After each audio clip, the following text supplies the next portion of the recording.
They made 5 posts with hooks for them. They overlaid the tops of the posts and their bands with gold and made their 5 bases of bronze. The ark. Bezaleel made the ark of acacia wood 2.5 cubits long, a cubit and a half wide, and a cubit and a half high. He overlaid it with pure gold, both inside and out, and made a gold molding around it. He cast 4 gold rings for it and fastened them to its 4 feet, with 2 rings on one side and 2 rings on the other. Then he made poles of acacia wood and overlaid them with gold. And he inserted the poles into the rings on the sides of the ark to carry it. He made the atonement cover of pure gold, 2.5 cubits long and a cubit and a half wide. Then he made 2 cherubim out of hammered gold at the ends of the cover. He made 1 cherubim on one end and the second cherub on the other. At the 2 ends he made them of one piece with the cover. The cherubim had their wings spread upward, overshadowing the cover with them. The cherubim faced each other, looking toward the cover. The table.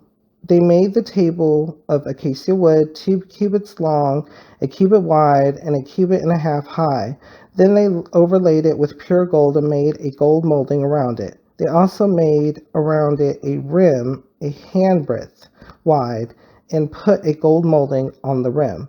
They cast 4 gold rings for the table and fastened them to the 4 corners where the 4 legs were. The rings were put close to the rim to hold the poles used in carrying the table. The poles for carrying the table were made of acacia wood and were overlaid with gold. And they made from pure gold the articles for the table, its plates and dishes and bowls, and its pitchers for the pouring out of drink offerings. So the actual ark itself was very holy. It was holy, and it can only be moved by poles. And so this was another distinction for the Israelites. It was something unique. It was something to be held. It was very holy. It was a sacred item, as well as it needed to be respected. And so it was both for the people who were not Israelites as well as the Israelites. And we'll definitely learn more about that as we continue to read. And and what a sight to be held, this ark. Um, from the description, could you imagine something? Do you see an image of it?